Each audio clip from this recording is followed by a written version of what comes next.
नमस्कार, मैं हूं विकास कुमार मिश्रा। स्वागत करता हूं आपका दूरदर्शन के इस खास कार्यक्रम जिसका नाम है नेपाल सेंट्रिक। दर्शकों, मैत्री संबंध एक ऐसा संबंध है जहां स्वार्थ की कोई जगह नहीं होती। बात होती है तो विश्वास और भरोसे की। आज हम ऐसे ही संबंध की बात करेंगे, मैत्री संबंध भारत और नेपाल की। और इस पर चर्चा करने के लिए हमारे साथ मौजूद हैं जाने माने जर्नलिस्ट अजय कुमार जी। आपका बहुत बहुत स्वागत है हमारे इस खास कार्यक्रम में। सबसे पहले हम बात करेंगे भारत नेपाल संबंध की। तो जैसा हम जानते हैं कि जो संबंध है, बेटी रोटी का संबंध है, रोटी बेटी का संबंध है। क्या है ये संबंध, किस तरह से शुरुआत हुई, इसके बारे में सबसे पहले आप हमारे दर्शकों को बताएं। देखिए, भारत और नेपाल का संबंध जो है वो एक बहुत पुराना संबंध है। और यह इंडियन सब कॉन्टिनेंट में जितने भी देश, भारत के आसपास के जो देश हैं, उन देशों में भारत कल्चरली अगर सबसे नज़दीक किसी देश के साथ है तो वो नेपाल है। नेपाल के साथ, जैसा आपने कहा, रोटी बेटी का तो संबंध है ही, तो नेपाल कल्चरली भारत से बहुत क्लोजली कनेक्टेड है। कल्चर के पार्ट से देखिएगा तो नेपाल और भारत के बीच में केवल एक लैंग्वेज छोटा सा बैरियर है। अदरवाइज़ भारत और नेपाल में लोगों के बीच में शादियां होती है, लोग एक दूसरे के घरों में जाते हैं, लोगों की खेती बाड़ी कुछ लोगों की इंडिया में है, कुछ की नेपाल में है। और नेपाल और इंडिया के बीच में करीब 1850 किलोमीटर लंबी एक जो बॉर्डर है। तो इस बॉर्डर के दोनों तरफ कोई बैरियर नहीं है। ये संबंध दोनों के बीच में विश्वास का इतना बड़ा है कि आप एक लंबे समय से नेपाल और भारत के बीच में लोगों का आना जाना बना हुआ है। लोग भारत में आकर नौकरी लेते हैं, भारत के लोग नेपाल में जाकर व्यापार करते हैं, दूसरे कामों में इन्वॉल्व होते हैं। और सबसे इस जो मैत्री थी, इसका हिस्टोरिकल तो ये कारण था ही, लेकिन इसमें सबसे मजबूती आई 1950 के बाद के पीरियड में। 1950 में भारत सरकार और नेपाल सरकार के बीच में एक एग्रीमेंट हुआ। वो एग्रीमेंट जो है वो इतना पावरफुल एग्रीमेंट था कि जिसमें नेपाल के लोगों को एक बड़ी आज़ादी मिल गई थी कि भारत में आकर वो काम कर सकते हैं, लगभग ऑन पार विथ जो इंडियन सिटीजन है। उनको सारी फैसिलिटीज़ थी कि वो भारत में आके काम कर सकते हैं, एम्प्लॉयमेंट खोज सकते हैं, नेपाल में अपने पैसे को ले जा सकते हैं, जिस तरह से भारत के दूसरे प्रांतों में रहने वाले लोग भारत में काम करते हैं। अजय जी, हाल ही में भारत के जो प्रधानमंत्री हैं वो उनका नेपाल दौरा हुआ, उसमें 6 अहम जो करार किए गए उसके बारे में हमारे दर्शकों को बताएं। देखिए, ये प्रधानमंत्री का जो दौरा हुआ था जी। नेपाल के प्रधानमंत्री अप्रैल के महीने में भारत आए थे और प्रधानमंत्री जी से मिले और उनको इनवाइट किया। और इनवाइट करने का वो ओकेज़न था कि वो उनका लुम्बिनी एयरपोर्ट का इनाग्रेशन भी था। और दूसरी चीज़ कि एक उनके साथ सबसे बड़ी बात थी कि बुद्ध पूर्णिमा के मौके पर उन्होंने प्रधानमंत्री जी को निमंत्रित किया था। तो प्रधानमंत्री जी ने इस मौके का बहुत अच्छे ढंग से इस्तेमाल किया और उस कार्यक्रम में उन्होंने शिरकत की और एक बड़ा मजबूत मैसेज दिया कि बुद्धिज़्म सेंट्रिक जो पूरा इंडिया और नेपाल का जो कनेक्टिविटी है वो बहुत स्ट्रॉन्ग है। और इसके चलते लुम्बिनी, बोध गया, सारनाथ, ये पूरा एक बुद्धिस्ट नेटवर्क का पार्ट है।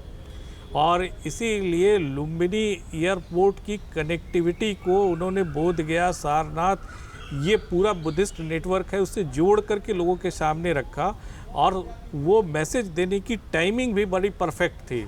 बुद्ध पूर्णिमा का दिन, जिस दिन उन्होंने इस कार्यक्रम में शिरकत करके ग्लोबली पूरे बुद्धिस्ट वर्ल्ड को एक मैसेज दिया कि ये लुम्बिनी एयरपोर्ट नेपाल का है, इसकी कनेक्टिविटी और इसका कल्चरल सिग्निफिकेंस इससे और मजबूत हो जाएगा जब उसको हम मिला करके देखेंगे कि इंडिया के जो बुद्धिस्ट सेंटर हैं उससे किस तरह से कनेक्टेड हैं। तो ये एक बड़ा मैसेज प्रधानमंत्री जी ने बहुत क्लियरली दिया। और इस मौके पर उन्होंने कुछ इकोनॉमिक जो है करार भी किए, जिसमें सबसे इम्पॉर्टेंट था वहाँ विद्युत जल परियोजना से रिलेटेड वो अरुण 4 का एग्रीमेंट, जो सतलज जल विकास निगम लिमिटेड जो है वो उनके द्वारा इंडिया, उनके बिहाफ से इंडिया पार्टिसिपेट करेगा और नेपाल की जो एजेंसी है वो उस साथ में कोऑर्डिनेट करेगी। लेकिन उसमें 51% शेयर जो है SJVP जो है इंडिया की ऑर्गेनाइजेशन, इसका होगा। तो वर्चुअली ये एक बड़ा करार था और इसके साथ साथ उन्होंने कई एक दूसरे करार किए, उनका कल्चरल सिग्निफिकेंस ज़्यादा था। जैसे काठमांडू यूनिवर्सिटी के साथ IIT मद्रास का जो है उन्होंने नेटवर्किंग कराया और वहाँ पर दोनों का जो है एक इफ़ेक्टिव कोरिलेशन सेटअप होगा जब काठमांडू यूनिवर्सिटी और IIT मद्रास के फैकल्टी आपस में मिल कर के काम करेंगे। उसी तरह से उन्होंने अंबेडकर के नाम पर एक कल्चरल सेंटर जो है वो लुम्बिनी में इस्टेब्लिश करने का करार किया और कई एक जो है ICCR जो Indian council of cultural relation है इंडिया की, उसने 2-3 सेंटर और वहाँ पर ओपन करने के जो करार किए। तो इस तरह से इसका एक कल्चरल पार्ट भी बड़ा इम्पॉर्टेंट था कि उन्होंने कल्चरली किस तरह से इंडिया और नेपाल के बीच में नज़दीकी इस्टेब्लिश्ड हो, इसका एक प्रारूप इसी बहाने तैयार किया और इसका एक मजबूत मैसेज भी लोगों को दिया। फैसले की बात चली तो उस वक्त जो था सांस्कृतिक तरीके से और हम कैसे मजबूत बना सकते हैं अपने संबंध को, एक दूसरे से उनकी बात की थी। और उन्होंने ये भी कहा था कि भगवान बुद्ध के जो संदेश हैं उनको किस तरह से हम प्रभावी ढंग से जो है वो प्रचार कर सकते हैं, इसके बारे में क्या कहना? देखिए, मोदी जी ने बड़े अच्छे ढंग से वहाँ पर जो मैसेज था, भारत का मैसेज, वो नेपाल की जनता को दिया और विश्व को भी दिया। ये एक सबसे पहला मैसेज था कि किस तरह से हम नेपाल और भारत की जनता को बहुत अलग नहीं देख सकते हैं। ये कल्चरली एक वो कंटिनेंट के ही पार्ट नहीं है, ये बहुत घुले मिली एक आबादी है। इसको हम और ये मैसेज भी था कि कभी भी नेपाल जो है इंडियन इंटरेस्ट के खिलाफ कोई बात सोच ही नहीं सकता है और न इंडिया नेपाल के इंटरेस्ट के खिलाफ कोई बात सोच सकता है। ये एक ग्लोबल डिप्लोमेटिक मैसेज था बाहर की दुनिया के लिए जो मोदी जी ने वहाँ दिया। दूसरी बात कि इंडिया ने नेपाल को कभी लाइटली नहीं लिया है। जो नेबरहुड फर्स्ट का जो मैसेज था प्रधानमंत्री जी का, जो 14 के बाद से ही प्रधानमंत्री जी ने बड़ा अच्छे ढंग से डेवलप किया कि उन्होंने पड़ोसी देशों के साथ एक मजबूत संबंध कैसे बनाया जाए, इसका बड़ा मजबूत मैसेज उन्होंने अपने फर्स्ट विजिट, प्रधानमंत्री बनने के बाद उनका पहला विजिट जो था वो नेपाल का था।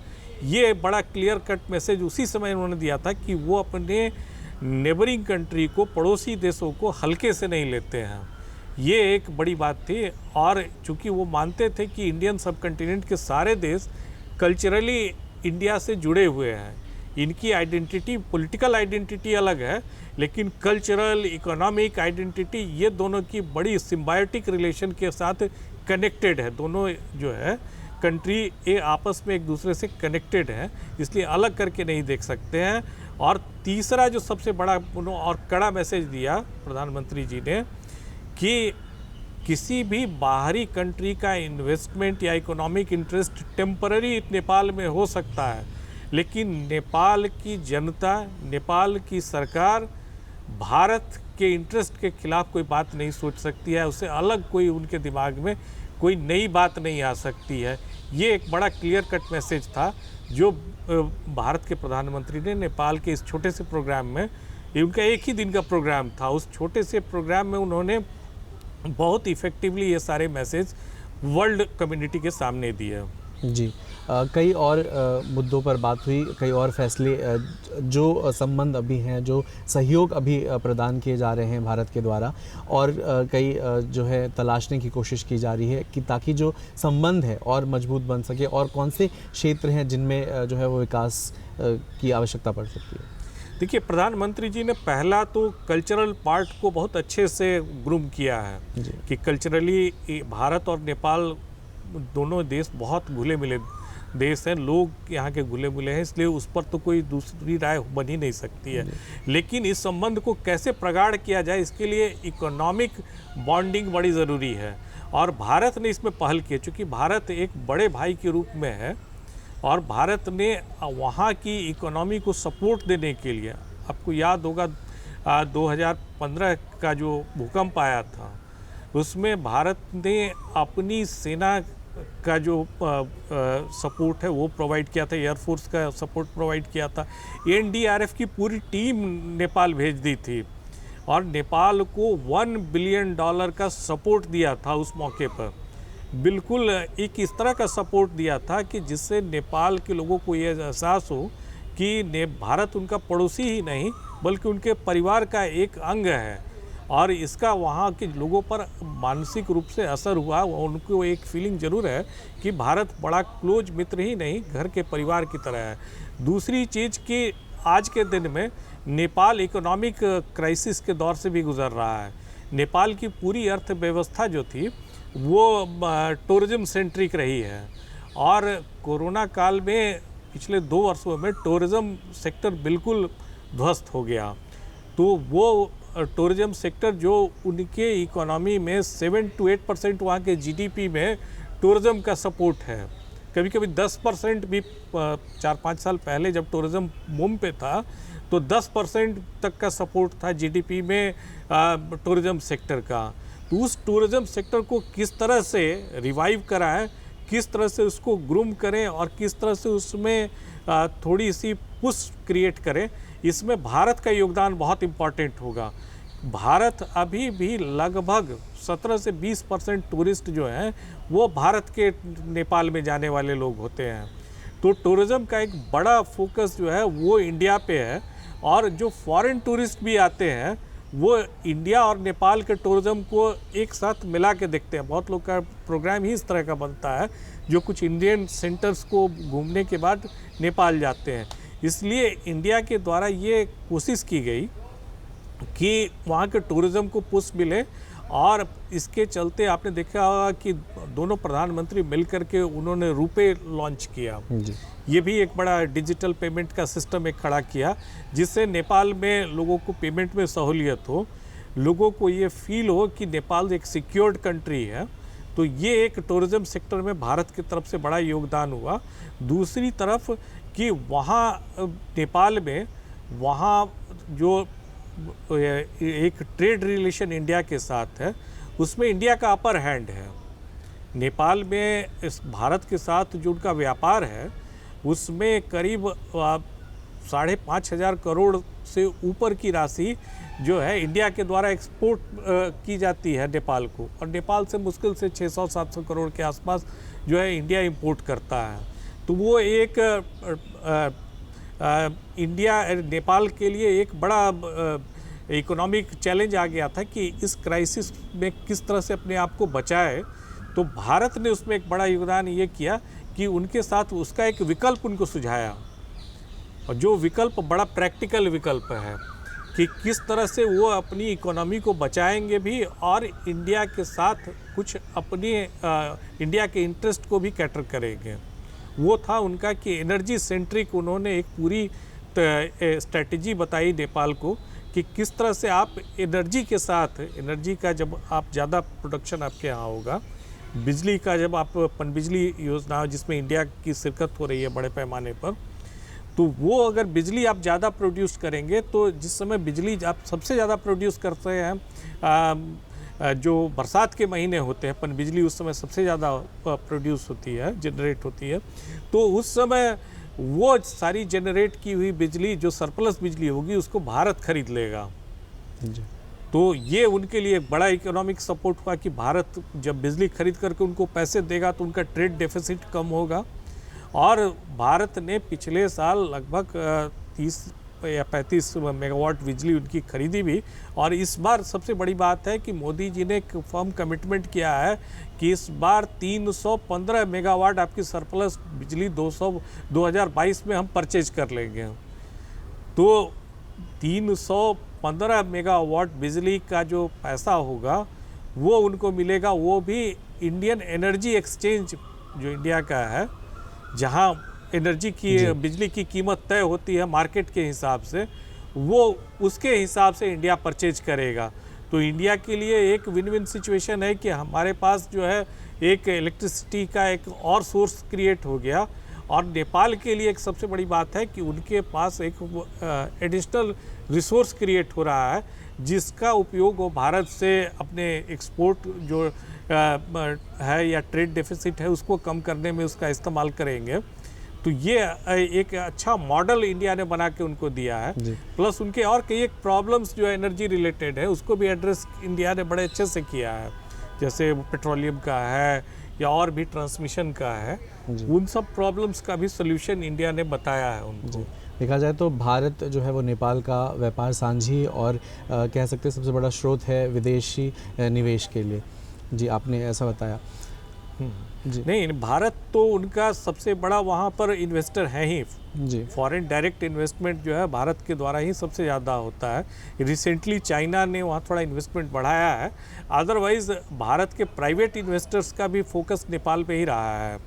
बड़ी संख्या में भारत में, आपको आश्चर्य होगा कि 6 लाख लोग भारत के नेपाल में अभी रह रहे हैं, जो मोस्टली बिजनेस में इन्वॉल्व हैं ज़्यादातर। इसलिए नेपाल के बहुत सारे बिजनेस जो सेक्टर है उसमें भारत के लोग हैं। भारत की जितनी बड़ी कंपनियां हैं, जिसका भी नाम ले लीजिए, FMCG कंपनी जितनी भी है, डाबर है, पतंजलि है, वो जितनी तरह की कंपनियां इंडिया में हैं, सब नेपाल में अपने ऑफिसेज रखे हैं, वहाँ मार्केटिंग है उनका एक बड़ा व्यापार है।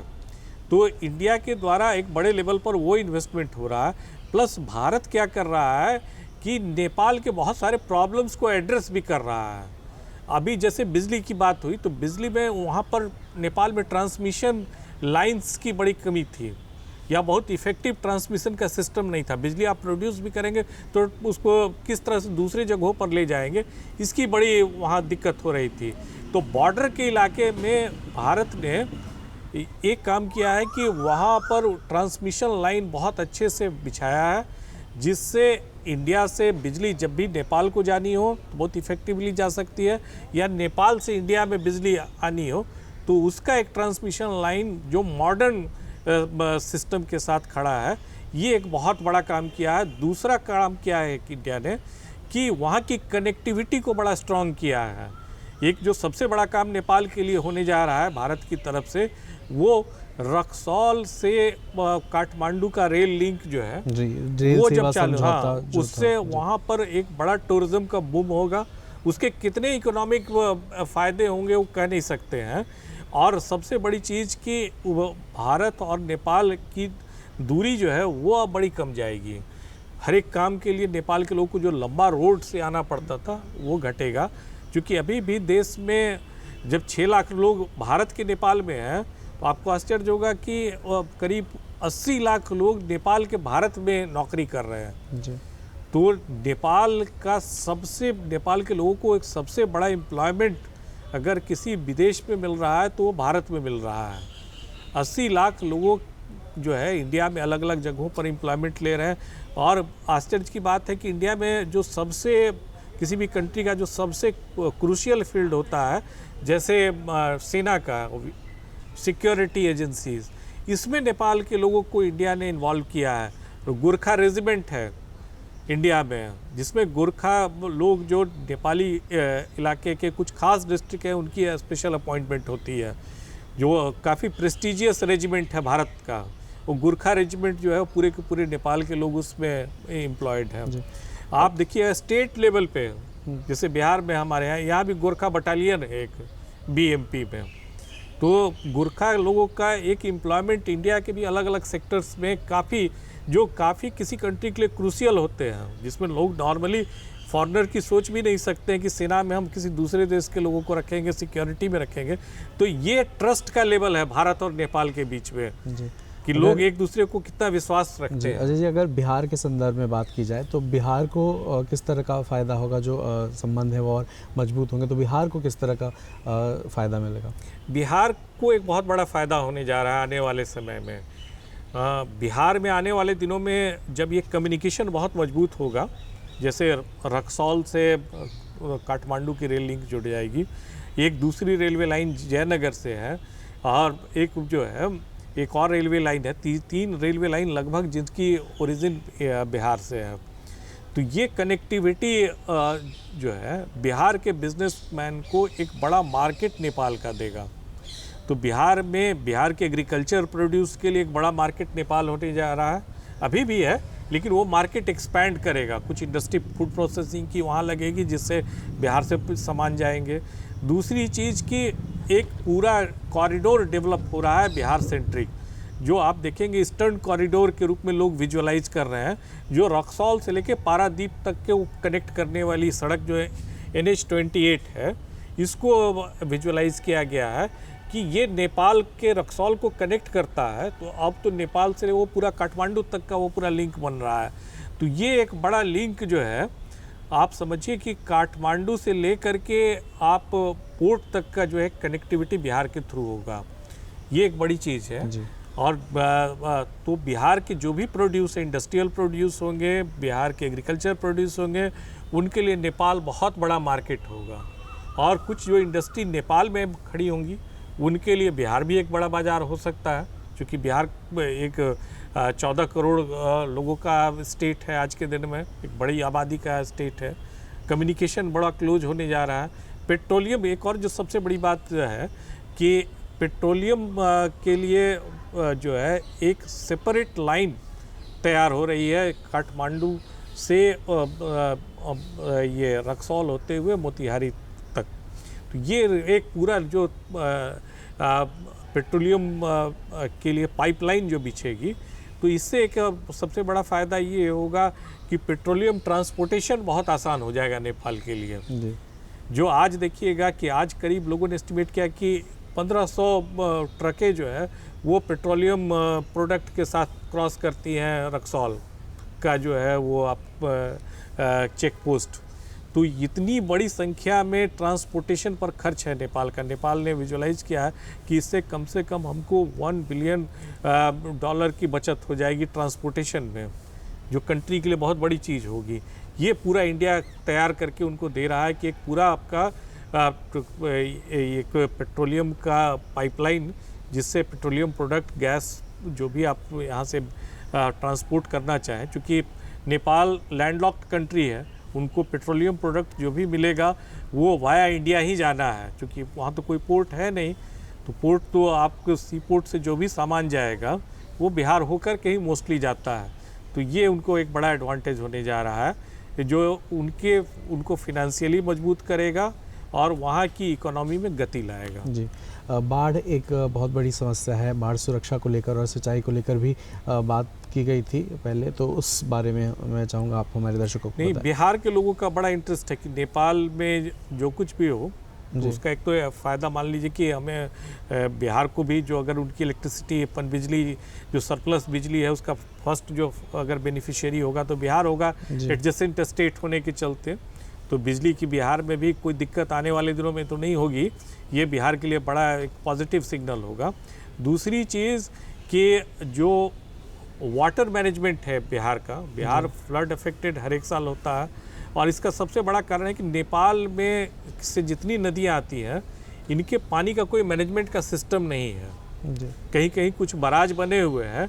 तो ये भारत की कोशिश हो रही है कि किस तरह से नेपाल की नदियों को पानी को डाइवर्ट किया जाए, पानी का प्रॉपर चैनलाइजेशन हो, जो इंडिया में ऑल ऑफ ए सडन जो है फ्लड नहीं है, कोई प्रॉपर वार्निंग सिस्टम खड़ा हो। अजय जी, अब हम कार्यक्रम के अंतिम पड़ाव पर आ गए हैं। अगर आप हमारे दर्शकों को कोई संदेश देना चाहते हो तो ज़रूर दें। कि 2-3 बातें इससे निकल के आ रही हैं। एक तो ये हो रहा है कि नेपाल एक हमारा पड़ोसी मुल्क ज़रूर है, लेकिन भावनात्मक रूप से, सांस्कृतिक रूप से नेपाल को भारत के लोगों ने कभी भी एक अलग देश की तरह नहीं देखा है, और नेपाल की भी एक बड़ी आबादी भारत को इसी तरह देखती है।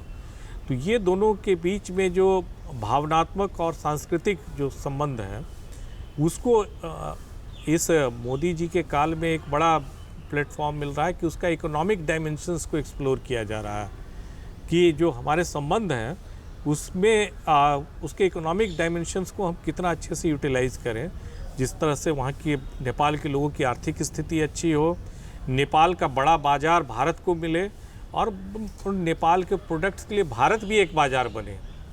नेपाल की जो चीज़ें हैं उसके लिए भारत तो अपने आप में एक बहुत बड़ा बाज़ार है, और नेपाल को भी एक भारत के लिए, और भारत की जितनी नई टेक्नोलॉजी है, टेक्नोलॉजी में भारत को आज के दिन में महारत हासिल है, तो उन सारी टेक्नोलॉजी को हम नेपाल में उसकी मदद से नेपाल की इकोनॉमी को किस तरह से मजबूती से खड़ा करें, वहाँ के हेल्थ सिस्टम को किस तरह से मजबूती से खड़ा करें। तो ये कई एक चीज़ें हैं जो आने वाले दिनों में होगा और भारत और नेपाल दोनों का संबंध काफ़ी मधुर होगा।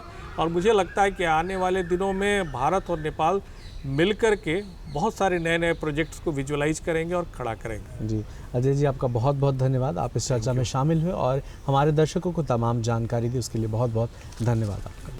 आज के अंक में हमने बात की भारत नेपाल मैत्री संबंध की और उन परियोजनाओं की बात की हमने, विकास परियोजनाओं की जो जानकारी थी वो आप तक हमने साझा की। अगले अंक में फिर मिलेंगे, तब तक के लिए मुझे यानी विकास कुमार मिश्रा को दीजिए इजाज़त। पर आप देखते रहिए DD बिहार। नमस्कार।